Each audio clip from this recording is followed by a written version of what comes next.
Thank you for joining today's live stream. My name is Rachel. This is your light sketch, redesigning your life one step at a time. We are going to talk about emotional wellness. So our big question is, are you emotionally well?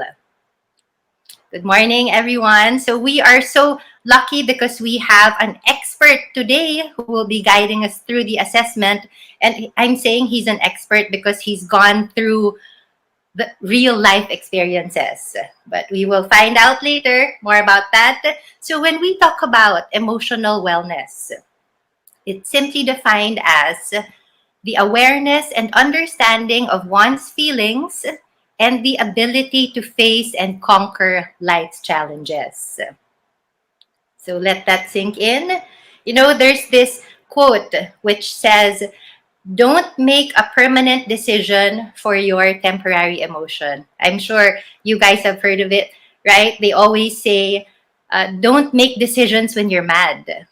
So this quote, personally for me, you know, this is a reminder not to, for me, not to act on impulse, right? When making decisions, when we are impulsive, especially when, you know, we are feeling intense emotions, because of course, intense emotions can lead to rash decisions. And, you know, some researchers, they say that when we are feeling an intense uncomfortable emotion, that can impair our self-regulation skills. We are so honored to have with us today. He will be sharing a lot of personal experiences where we will learn a lot. Imagine, okay, guys, he describes himself as an emotional wreck individual who managed to overcome his life crisis and become a very successful individual. So you'll see first someone who thinks that he's an emotional wreck. So we will hear more about that later. And, you know, he's a recipient of 8 national and international awards.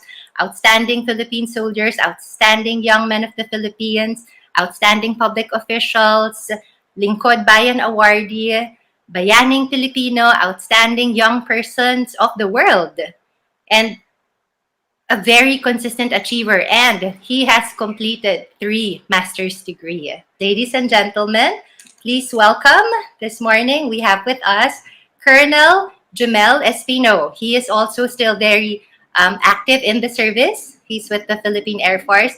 Hi, sir. Good morning. Good morning po, ma'am. Good morning to everyone. Thank you for saying yes to our invitation. You know, sir, it's going to be very exciting. I was looking at your background. You know, thank you for the courage to actually, you know, be very open to share with us your personal background. I'm sure a lot of people will learn. Thank you, ma'am. Well, for my personal journey, ma'am, it's not a short journey. It's a long journey to emotional wellness. As you have mentioned, I'm an illegitimate child. My mother left us at age 7. Me at age 7.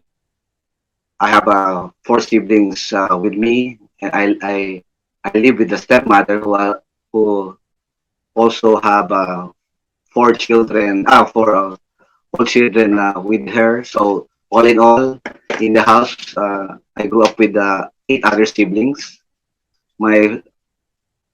I almost grew without a father's guidance, aside from having no mother, because my father usually comes home once a week at 10 p.m. when I and my siblings are already asleep, and leaves around 5 a.m. The next day to go to his other wife. What motivates me is later on I excel in class, and that keeps me going. So early on, I don't know, or I'm not aware of what I'm practicing, but I always keep a positive thought and a positive attitude. I look forward of what I will become, not my present situation. Not realizing that it helped me develop my emotional as well as other aspects of wellness because I don't see my negative side or my current not well side during those times, but I look forward what I will become. So again, guys, same format as in the past weeks. We will have 10 questions. So if you get 7 yes answers, that means you are doing well. However, if you get, not a passing score on the yes answers, Sir Jamel here will share with us a lot of tips. He will give us advice on how we can get better. Okay, so for our 10 assessment questions, Sir Jamel prepared for us. We will talk about 5 negative emotions and another 5 positive emotions. Are you emotionally well? Okay, first question is on anger. Does your anger last for only 5 minutes or less? Whether it is about something big or small? Is it a yes or a no? The thing that you do when when you realize that you have these things is you get angry with yourself. Why you need to suffer these things? You get angry with your parents, and you get angry with everybody. Then I realize you need to look at the good side of everything that happens to you. During that time when I was inside my room, I was able to read books to enrich my knowledge. So that's where my stock knowledge came from because I read a lot of books. So what I realize now is you need to learn to appreciate your circumstance, whatever it may be. God will always give you a trade-off. Later on in life, I realized that He never left. God never left me. He gave me more than what I lost from Him. So we need not to be angry. If we Wow. are, we need to yes, we need to learn that everything happens for a reason. So God gives us a reason to overcome it if we let His will to enter among us. Having a dysfunctional family is not easy, but look what happened to someone who had one. I never gave up on life. I trusted what God planned to happen to me, and I stick to it. Thank you, sir. Very inspiring. So, tips, right? Identify what's causing your stress. Definitely there's a reason and refocus. Think happy thoughts. Thank you. So, is it a yes or no? Does your anger last for only 5 minutes or less, whether it is about something big or small? If it's a no, we can work on that. Thank you, sir. Assessment question number 2 is, do you celebrate another person's achievements? For example, their success, fame, riches, promotion, or newly acquired things instead of feeling envious? Is it a yes or a no? There's a saying in this is the rata that if you compare yourself with others, you may become vain and or bitter. For always there will be greater and lesser person than yourself. I learned the secret while researching. I learned that if you congratulate everyone, you attract positive energy. And the law of nature states that what you want others do unto you, do unto them. Let's go to our third question. Now, this is about sadness. Are you able to control yourself from feeling sad when things go wrong? This is what I tell and friends. This is what I tell to my loved ones and friends that there are only 7 things that could only make me sad. First is I lose faith in God. Imagine if you lose faith in God, then you should really be sad. I don't know how to love anymore. The purpose on earth is to love others, to be of service to others. Without having that love and service to others, what's the purpose? It's nothing. Nobody loves me. Imagine you're alive and nobody loves you, that could make you sad. When you have your family, your friends, your children, and other person that your colleagues who loves you, then there must be a reason to be happy, not sad. Now, part fourth is I will die tomorrow.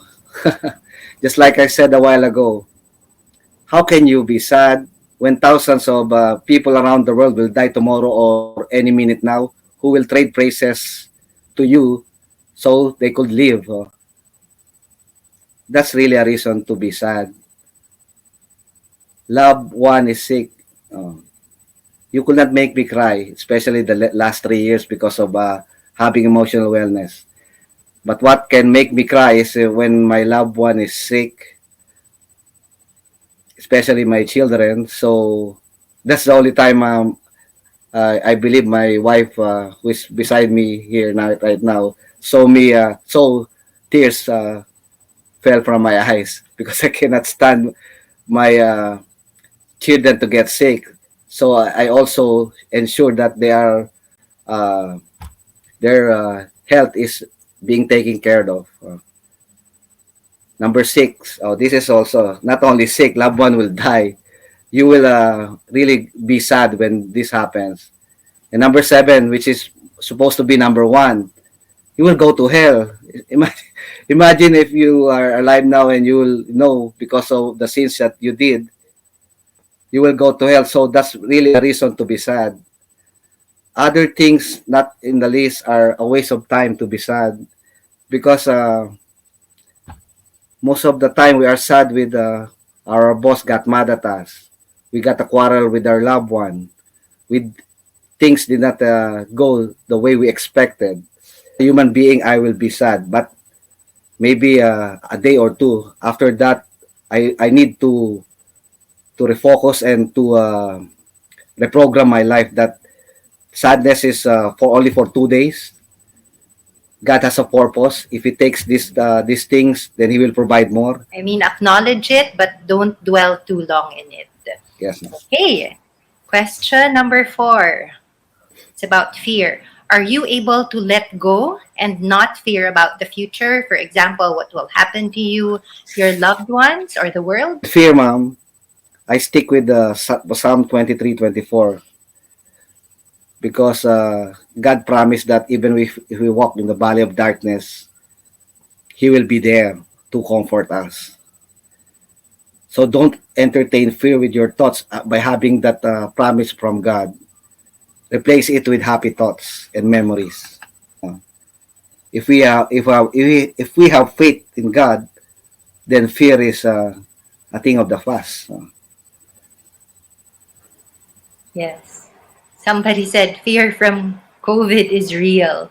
Yes, but we have to find ways to overcome it.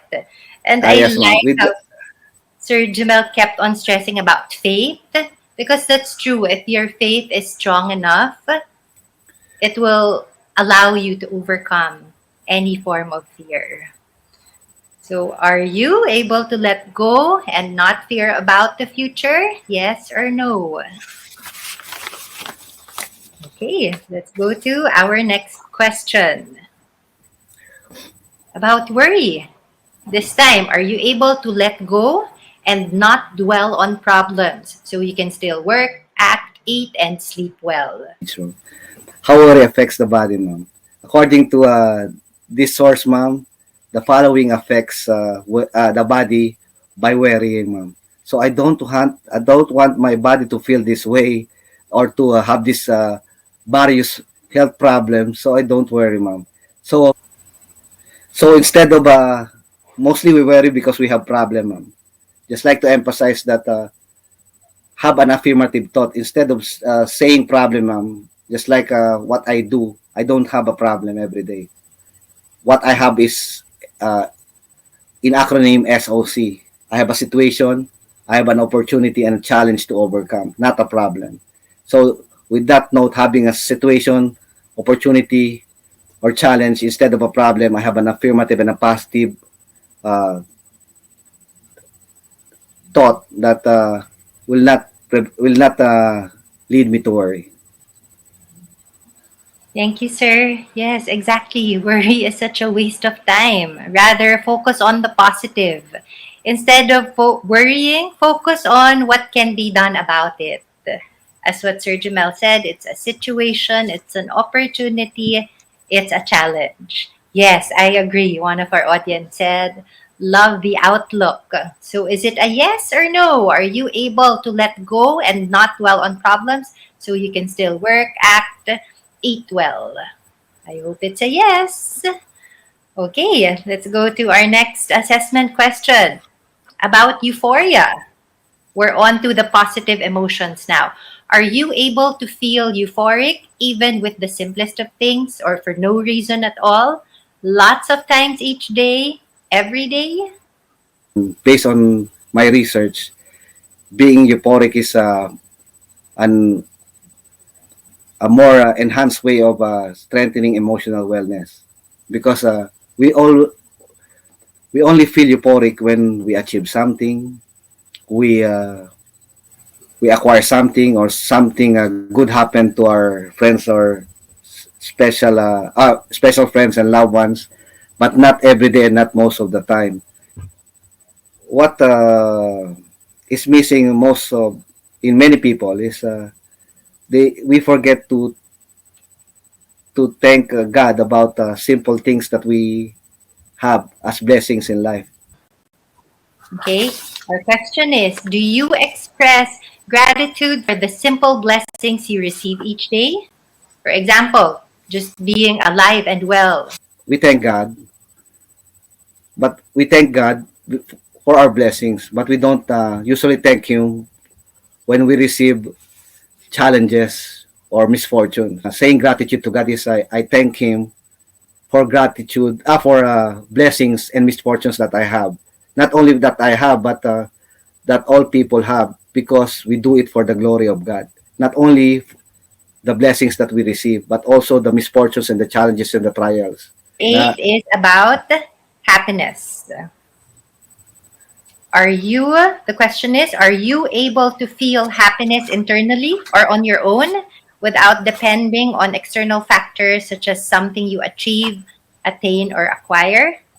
with happiness, I always remember what the story, if you are aware of it, The Little Prince. It says there that it's only with the heart that one can see right away what is invisible to the eye. So what it means is what are essential are mostly not what we see and what we achieve every day. For example, Mama, I said here achievements, success, or possessions will not make us really happy. I'm a recipient of 8 national and international awards. I have 2 houses, I have 2 cars, I have all the toys that I did not have when I was a child, and I have a beautiful wife and I have 2 children. But those, especially achievements, ma'am, does not make me happy all the time. Maybe at the spur of the moment. For example, I received this award. The first one I received as a national award is being an outstanding Philippine soldier. After that, the happiness wears off. Then I need to achieve something more. Then after that, I already have 8 national international awards. But if you ask me if I'm happy having those, no, ma'am. Temporarily, it made me happy, but not every day. What makes me happy every day are invisible things like having faith in God, having my family, and having my children. I love that. We do not need any reason to be happy. It is a state of mind. So it's up to you. You May I, make yes, the ma'am. choice. May I add, ma'am, that happiness Yes, sir. also is also felt when you are being of service and helping others. All right, let's go to our ninth question. This one is about another positive emotion, surprise. Do you surprise your loved ones, friends, colleagues like it's your last day on earth? Must be a big surprise. Sir Jamel? Hello, about surprise. I included this positive emotional feeling as one of the 5 that I chose because this is one thing that not common or not being done by many people. So I want to share the experience of giving surprises. On to our final assessment question. Very important. This one is about love. Do you nurture and show love extraordinarily to your loved ones, friends, or colleagues? I marry my wife every 5 years, as stated in the slide. Because foremost, I married late. I wanted to marry her to strengthen our love. Not aside from, I don't want to wait for 25 years. That's one of the why do I do that? Because we need to nurture love. We're getting a lot of good comments. You're endangered species. So, yeah. Well, right? I mean, but by doing that, you make the person feel very special. And my favorite in what you shared, it's, yes, investing in the relationship sparks love and prevents you from ruining it. Exactly, right? Sana all every 5 years. Thank you, Sir Javel. So that is the final assessment question. Do you nurture and show love extraordinarily to your loved ones, friends, or colleagues? Yes or no? Or something we should start doing? Okay, so what are your scores? I hope that, everything that Sir Jamel has shared with us will inspire you to work on every emotion. Oh, wow, we have a comment from Larry. Having gone through clinical depression, 2 failed marriages, I've learned how to be emotionally well. Wow. Thank you, Sir Jamel, for the courage to share your personal background, for giving us all the advices. Final words. Final word, ma'am, is I hope many people or most people that watch this program today learn to smile because by smiling you pump up your blood and the rest will follow. It improves your mental state, your emotional state, and uh, and teach others to smile also. It will improve our life. Thank you so much, Sir Jamel. I let go of all fear and doubt, and life becomes easy for me. Again, this is Rachel, and this is your life sketch, helping you redesign your life one step at a time. Bye, everyone. Happy weekend.